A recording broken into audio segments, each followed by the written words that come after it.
The ink on the marriage certificate was not yet dry when Carolyn realized she hadn't been bought as a wife, but as a governess with a title. It was a cold, brutal truth that sat heavy in her chest as the carriage pulled toward the iron gates of Windermere.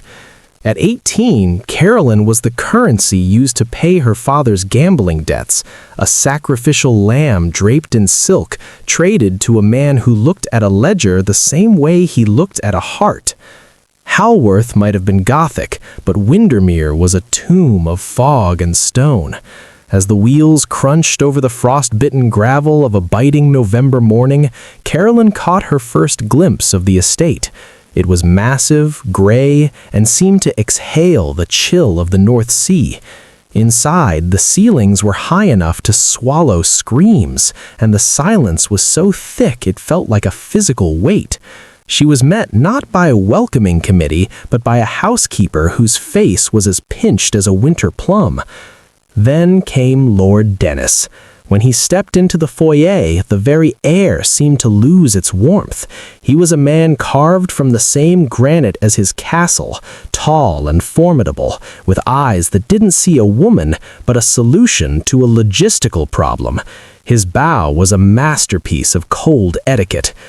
"Lady Carolyn," he said, his voice a low rumble, "you have arrived. I trust the journey was adequate." There was no inquiry into her well-being, only the stark acknowledgement of her presence. As they walked through the echoing halls, past suits of armor that stood like frozen ghosts, Dennis didn't speak of love or companionship. He spoke of the burden. "This house is filled with shadows," he said, leading her toward the upper wings. 7 of them, to be precise. He stopped before a heavy oak door. 7 daughters, Carolyn. 7 reminders of a missing son and a lineage that ends with me. They are unruly, resentful, and best kept out of sight. I expect you to bring order where there is currently only chaos." After Dennis left her in a suite of rooms that felt more like a gilded cage than a bridal chamber, the first shadow appeared. Elowyn, the eldest at 16, didn't knock. She stood in the doorway, her eyes icy and sharp. "So, you're the new payment," Elowyn said, her voice dripping with the cynicism of a child who had grown up too fast. "You think because you wore a white dress today you belong here? Our father doesn't want a wife, and we don't want a mother. You're just the latest person sent to keep us in the dark." Carolyn looked at the girl, then out the window toward the legendary locked gardens. She felt the first spark of that inner steel ignite. "I'm not here to keep you in the dark, Elowyn," Carolyn replied, her voice trembling but holding firm. "I'm here to see if any of you still remember what the sunlight feels like." If you love stories of dukes, secrets, and forbidden love, please like, subscribe, and stay with us. The carriage wheels didn't just turn, they groaned against the frozen slush of the Windermere Drive, sounding like the gears of a trap snapping shut. Outside, the sky was the color of a bruised plum, hanging low over a landscape that seemed to have been stripped of its soul. Carolyn pressed a gloved hand against the cold glass, watching the skeleton-thin trees of the estate whip past. These were the iron gates her father had traded her for, massive black-ribbed sentinels topped with the snarling stone crest of a wolf. As the carriage lurched to a halt, the sheer scale of the manor house loomed over her. It was a fortress of salt-stained stone and jagged gables, its hundreds of windows staring out with the empty indifference of a blind man. There was no welcoming warmth, no scent of wood smoke on the wind, only the biting tang of the nearby sea and the heavy, suffocating weight of centuries of expectations. The door was opened by a footman who moved with the mechanical precision of a clockwork doll. Carolyn stepped onto the gravel, her breath hitching in a small white cloud. She adjusted her cloak, trying to summon the untested resolve she had promised herself she would find, but her knees felt like water. Standing at the apex of the great stone stairs was Lord Dennis. He did not descend to meet her. He stood perfectly still, a silhouette of rigid angles against the amber glow of the foyer. As Carolyn climbed the steps, her heart hammering against her ribs, she realized with a jolt of cold terror that the Duke was not looking at her. His gaze was fixed somewhere over her left shoulder, focused on the distant horizon as if he were inspecting a shipment of coal rather than greeting her bride. "You are late, Lady Carolyn," he said. His voice was not loud, but it carried the absolute authority of a man who had never been disobeyed. "The tide has turned, and the fog is rolling in. It is an inefficient start." Carolyn reached the top step and curtsied, her skirts sweeping the damp stone. "My apologies, Your Grace. The roads from the south were—" "The reasons are of no consequence," he interrupted, finally turning, yet his eyes remained averted, settling instead on the silver brooch at her throat. "The reality is all that matters. You are here now. You are the Duchess of Windermere." He offered his arm, but it was as stiff as a frozen branch.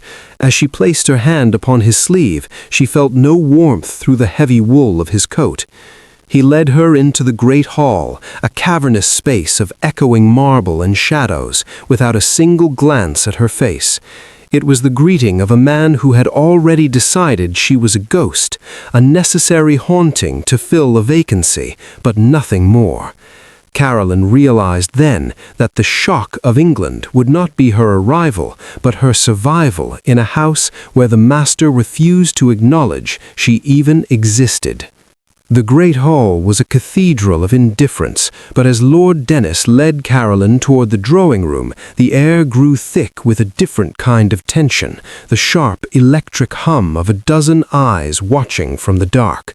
When the double doors swung open, the 7 reminders were waiting. They stood in a jagged line according to height, a spectrum of feminine rejection that made the drafty corridor feel like a courtroom. Movement 1 began with the eldest, Elowen. She did not curtsy, she merely tilted her head, her dark hair catching the dim light like a raven's wing. "The replacement has arrived," she murmured, her voice a low, melodic blade that cut through the Duke's silence. Beside her stood Maribel, 17, whose hostility was less refined. She gripped her skirts with white-knuckled intensity, her sneer so pronounced it bordered on a snarl. "She looks like a porcelain doll," Maribel added, loud enough to echo. "Let us hope she doesn't shatter as easily as the last one." The Duke remained a statue, his gaze fixed on the mantelpiece, refusing to acknowledge the venom in the room. He moved through the names with the mechanical rhythm of a man reading a casualty list. Ardis, Leora, and Blythe, the middle sisters. They were a blur of folded arms and stony expressions, their faces mirrors of their father's marble mask. They didn't speak, but their collective silence was an active wall, a barricade designed to keep Carolyn on the outside of a history she had no part in. Then the rhythm of the introductions broke. Toward the end of the line stood Isolde, who stared at the floor as if trying to disappear into the carpet. And finally, there was little Verena. At only 4 years old, she was the smallest shadow, her eyes wide and wet with a terror so profound that it made Carolyn's breath hitch. As Carolyn took a step forward, offering a tentative, gentle smile, Verena didn't just recoil, she ducked behind his old skirts, her small frame trembling with a violent, silent sob. The Duke's voice cracked like a whip, ending the movement. "They are your charge, Lady Carolyn. See that they do not disturb the peace of the house." He turned on his heel, leaving her alone in the center of the room. The 7 sisters stood before her, a wall of ice and a puddle of fear. Carolyn realized then that she wasn't just a wife or a governess, she was an intruder in a fortress of grief, and the youngest among them looked as though Carolyn would expect her to strike her rather than hold her. The silence that followed was the heaviest thing Carolyn had ever had to carry. The dining hall was a cavern of flickering candlelight and oppressive grandeur, where the clink of silver against fine bone china sounded like the ticking of a death watch. At the head of the table sat Lord Dennis, framed by a high-backed chair that looked more like a throne of judgment than a seat for a father. Carolyn sat at the opposite end. The vast expanse of white linen between them felt like a desert she could never hope to cross. Along the sides, the 7 daughters sat in a row of rigid, terrified perfection, their shadows stretching long and thin against the stone walls. The first movement of the meal was conducted in a silence so heavy that the soup tasted of iron. Dennis did not look at his daughters, he looked through them, his eyes fixed on the empty space at his right hand. There sat a chair, ornate and vacant, carved with the crest of the Windermere line, the seat reserved for the son that had never been born. "The legacy of a house is a fragile thing," Dennis began, his voice cutting through the quiet like a winter frost. He spoke to the air, to the shadows, to anyone but the 7 living souls before him. A name that has survived 4 centuries of war and upheaval, now standing on the precipice of obscurity. It is a bitter draught to swallow, to see the end of a line reflected in a table of girls. Carolyn felt the temperature in the room plummet. Beside her, Eloin's jaw tightened until a small muscle leapt in her cheek. Maribel stared at her plate, her fork trembling. Ardis, who Carolyn had seen earlier reading a complex book on botany with fierce intelligence, lowered her head as if her very existence were a crime. The Duke's voice continued, his lamentation growing more biting with every word. "The estate requires a steady hand, a vision for the future. Without an heir, Windermere is nothing but a museum of what might have been. I look at this table, and I see only the absence of a successor. I see 7 paths that lead to nowhere." He sighed, a sound of profound, weary disappointment that seemed to physically bow the shoulders of the younger children. Even little Verena stopped eating, her eyes darting toward the empty chair with a mixture of confusion and deep-seated guilt. Carolyn's grip on the napkin tightened until her knuckles turned white. She looked at the 7 girls, brilliant, resilient, and aching for a crumb of acknowledgement, and then at the Duke, who remained obsessed with a ghost. The movement ended with Dennis pushing his plate away, the food barely touched. "The tragedy of Windermere," he whispered, finally catching Carolyn's eye with a look of cold accusation, "is that I am surrounded by my own blood, yet I have never felt more alone in my lineage." He rose and left without a word of good night, leaving the sisters sitting in the wake of his disdain. Carolyn looked down the table, seeing the tears Maribel was trying to blink away, and she realized the empty chair wasn't the tragedy, it was the man who refused to see the life filling all the others.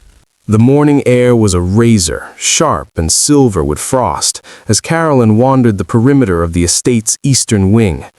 Away from the suffocating gloom of the great hall, she found herself drawn to a structure that seemed to belong to a different world, a sprawling Victorian conservatory of wrought iron and intricate glass. It was a masterpiece of light and air, yet as she approached, the movement of the story shifted from curiosity to a heavy, familiar dread. The massive double doors were bound by a rusted iron chain and secured with a padlock that looked like a permanent scar against the glass. Peering through the clouded panes, Carolyn gasped. Inside was an emerald paradise frozen in time. Exotic ferns uncurled like green lace, and rare orchids hung like suspended jewels, their colors defiant against the gray Yorkshire sky. It was a cathedral of growth, a place clearly designed for laughter and sunlight, but the air inside looked stagnant, the floorboards littered with the dried brown husks of fallen leaves that no one was permitted to sweep away. "You shouldn't be here," a voice whispered. Carolyn turned to find Ardis, the 3rd daughter, standing in the shadow of a stone pillar. The girl looked at the glass structure with a longing so intense it was painful to witness. "It's magnificent, Ardis," Carolyn said, reaching out toward the glass. "Why is it locked?" "It was her place," Ardis replied, her voice trembling with a mixture of reverence and resentment. "Our mother's garden. She planted the jasmine so she could smell it from the nursery windows. When she died, Father didn't just bury her, he buried the garden too. He said that if her hands couldn't tend it, then no one's would. He hasn't let us set foot inside for 3 years." Carolyn looked back at the forbidden sanctuary. She saw a small wooden hoop discarded near a rose bush, a toy left behind by one of the girls on the day the music stopped. This wasn't a tribute to a dead wife, it was a cage for the living. The Duke had turned their mother's memory into a weapon of deprivation, locking away the only bit of color in their daughters' lives. The realization hit Carolyn with the force of a physical blow. The glass garden was the heart of the Windermere tragedy. By sealing it, Lord Dennis had ensured that his daughters lived in a world of perpetual winter, forbidden from the very soil that held the scent of their mother's love. As Ardis turned and fled back toward the house, a shadow among shadows, Carolyn placed her hand against the cold glass. The untested resolve within her finally found its focus. If she was to be the Duchess of this tomb, she would not sit idly by while 7 flowers withered in the dark. She would find the key, or she would break the lock. The 5th movement of Carolyn's life at Windermere began not in the grand reception rooms, but in the drafty, shadow-drenched corridors of the nursery wing. Here, away from the Duke's watchful, hollow gaze, the house exhaled its secrets.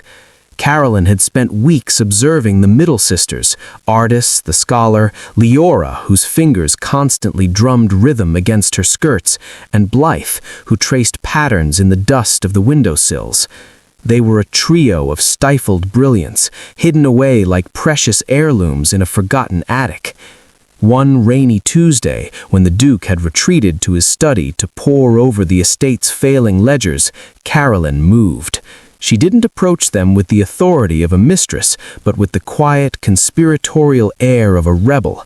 She had smuggled a charcoal set and a small tuned lute from her own childhood trunks, laying them out in the narrow hallway between their bedrooms. Initially, the sisters watched from their doorways, 3 wary foxes suspicious of a trap. Leora was the first to break. Drawn by the soft, tentative pluck of Carolyn's strings against the lute strings, she ventured out. When Carolyn offered the instrument without a word, Leora's eyes widened. For a moment, the girl's hands, trained only for silent embroidery, flew over the wood, coaxing out a melody that was both jagged and beautiful. It was the sound of 3 years of repressed emotion finally finding a voice. Next came Blythe and Ardis. Under the flickering light of a single sconce, the hallway transformed into a sanctuary. Carolyn showed Blythe how to use the charcoal to capture the way the light hit the stone gargoyles outside, while Ardis whispered of the forbidden books she had smuggled from the library. They spoke in hushed tones, their ears tuned to the heavy footsteps of the Duke or the sharp clicking of the housekeeper's keys. In these stolen moments, the girls' icy masks began to melt, revealing the vibrant, hungry spirits beneath. "Why do we have to hide?" Blythe whispered, her fingers black with charcoal. "In this house, anything that brings joy is treated as an insult to the dead," replied Ardis, her voice tinged with a bitterness that broke Carolyn's heart. Carolyn reached out, taking their hands in hers. "I shall be very quiet," she promised, her voice a firm anchor in the dark. "But we will not be empty. We are building something here that he cannot lock away." As the movement ended, a door slammed far below, and the sisters vanished back into their rooms like ghosts. But the air in the hallway remained changed. The silence was no longer heavy with despair. It was pregnant with the thrill of a shared secret. Carolyn stood alone in the dim corridor, realizing that by feeding their minds, she had planted the first seeds of an army. She was no longer just a bride, she was the architect of a silent revolution. The sixth movement of Carolyn's defiance was played out in the silver-gray shadows of a moonlit midnight. For days she had tracked the rhythmic movements of the Duke's head housekeeper, a woman who carried the keys to the estate like a jailer's heaviest burden. When the opportunity finally presented itself, a moment of distraction involving a misplaced ledger, Carolyn's hand had moved with the desperate speed of a thief. Now the heavy iron key to the glass garden sat cold and heavy in her palm, a jagged piece of metal that felt like the catalyst for an explosion. The clock in the hall struck 12, each chime vibrating through the floorboards like a warning. One by one, 7 doors creaked open. The sisters emerged from their rooms like specters, dressed in heavy cloaks over their nightgowns, their faces pale with a mixture of terror and intoxicating thrill. Even Eloan, usually so poised and cynical, had a frantic light in her eyes as she took the hand of little Verena. They moved in a single, silent file through the cavernous halls, avoiding the patches of moonlight that stretched across the marble floors. When they reached the conservatory, the air was thick with the scent of damp earth and anticipation. Carolyn stepped forward, her hands trembling as she slid the key into the rusted lock. The sound of the mechanism turning was a gunshot in the silence of the night.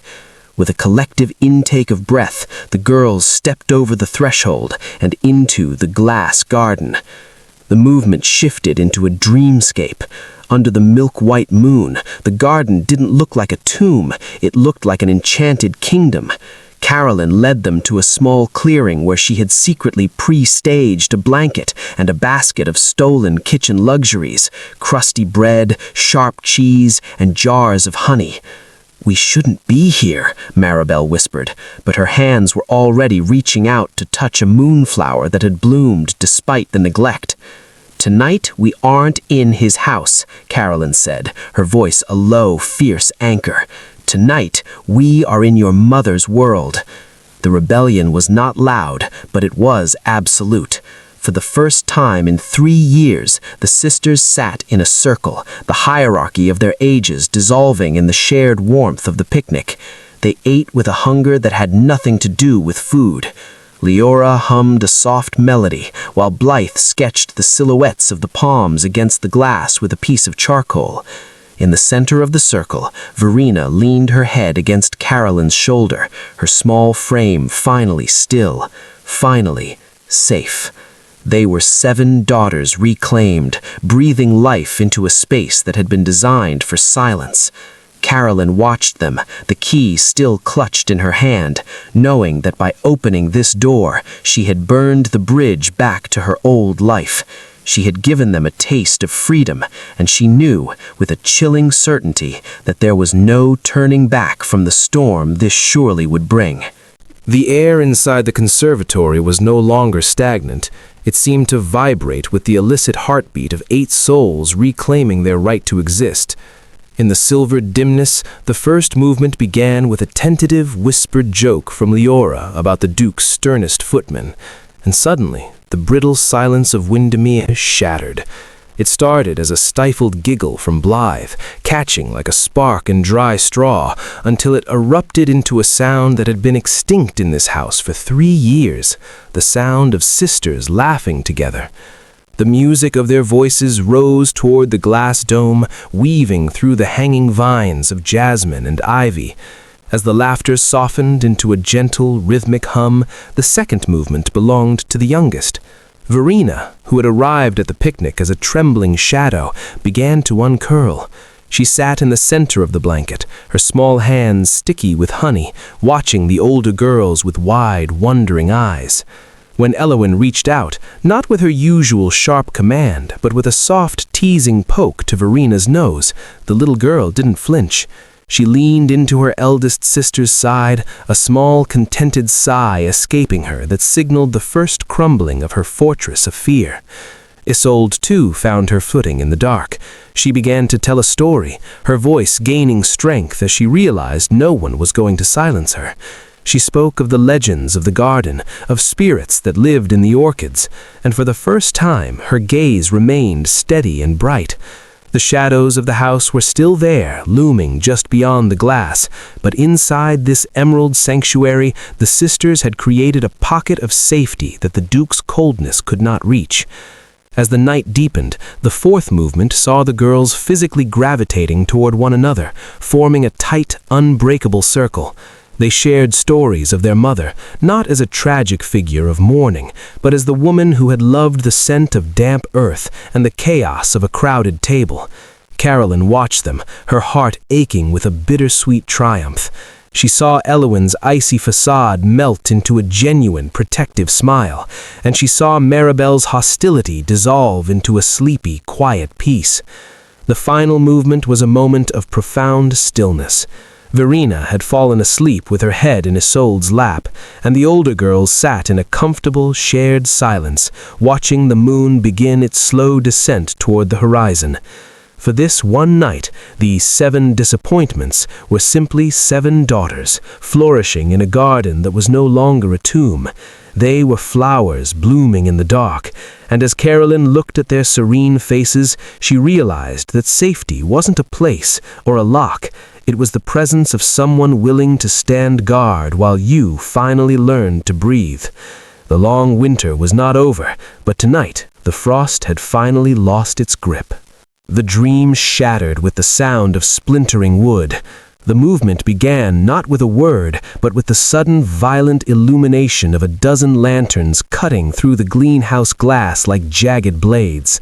Lord Dennis stood in the doorway, his silhouette a towering, jagged shadow against the moonlight.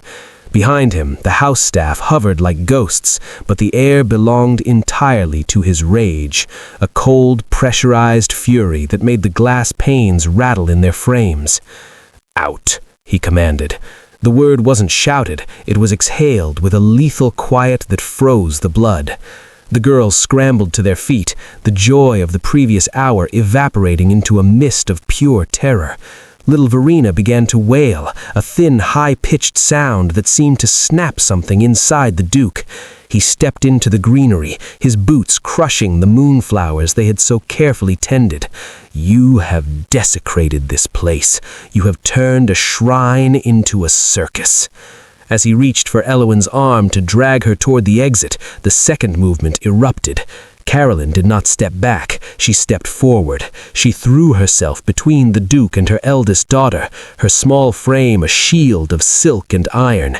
"Do not touch her," she hissed. The Duke froze, his hand suspended in mid-air, his eyes finally meeting hers, not with indifference this time, but with a shock so profound, as if a statue had been struck and found to be bleeding. The third movement was a storm of truth. "You call this a shrine?" Her voice rose, vibrating with a ferocity that silenced even Verena's cries. "It is a tomb. You have buried these girls alive in your own grief because it is easier to mourn a dead woman than to love 7 living ones. Look at them, Dennis. Look at your daughters." She gestured wildly to the circle of trembling girls. "They are not disappointments. They are not failures of your lineage. They are the only light left in this wretched gray fortress, and you are snuffing them out because you are too much of a coward to feel anything but pain." The Duke recoiled as if she had slapped him. His face, usually a mask of granite, flickered with a raw, agonizing vulnerability. He looked at the forbidden picnic, the charcoal sketches, and the sticky honey jars, and for a fleeting second, the stone Duke vanished. He looked like a man drowning in the very fog he had created. The final movement was an icy standoff. Carolyn stood her ground, her chin tilted high, her eyes blazing with the fire of a lioness protecting her pride. "If you want them out of this garden," she whispered, her voice like a bared blade, "you will have to go through me. And I assure you, Your Grace, I am far more difficult to break than glass." The silence that followed was heavy with the scent of crushed jasmine and the weight of a world changing. Dennis looked at her, truly looked at her for the first time since the wedding, and saw not a debt payment, but a storm he could not command. Without another word, he turned and walked into the night, leaving the door wide open behind him. The final movement of the Windermere transformation did not arrive with a thunderclap, but with the quiet, persistent thawing of a long, bitter winter. Weeks had passed since the night in the glass garden, and the silence that now occupied the halls was no longer the heavy, suffocating weight of a tomb, but the expectant hush of a house learning how to breathe again. The first shift occurred in the morning room. Carolyn stood by the tall, arched window, watching the weak February sun struggle to warm the frost-covered lawns. She turned to find Lord Dennis standing in the doorway. His gaze was not direct, weary, but an undeniably present. For the first time, he held a sheaf of papers that weren't estate ledgers, but charcoal sketches Blythe had made of the sisters. "I had forgotten," Dennis said, his voice a low vibration that lacked his usual iron edge, "that Maribel has her mother's stubborn chin, and Elowyn, she has my father's eyes for strategy." He walked to the empty chair, the seat that had once been a shrine to a missing son, and pulled it out. He didn't sit in it. Instead, he beckoned to Verena, who was peeking from behind the doorframe. With a tentative, shaking hand, the little girl lifted the smallest girl and placed her in the chair. It was a silent abdication of his obsession, a recognition that the legacy of Windermere was standing right in front of him, breathing and alive. The second movement was a symphony of small victories. The chains had been removed from the glass garden permanently. Now, when Carolyn looked out the window, she didn't see a prison. She saw Ardis and Leora hauling soil and singing melodies that echoed against the glass. The house was no longer governed by the absence of a woman who had died, but by the presence of a woman who had dared to live. As the sisters began to move through the house with confidence, the third movement focused on Carolyn herself. She was no longer the sacrificial bride traded for a gambler's debt. She had become the hearth around which the broken family gathered. The servants no longer looked at her with pity, but with a fierce, new-found loyalty. She had not replaced the late Duchess. She had simply cleared the weeds so that the memory of the past could finally coexist with the promise of the future. The final movement arrived as Dennis approached Carolyn at the window. He did not offer a formal bow. He simply stood beside her, their shoulders nearly touching.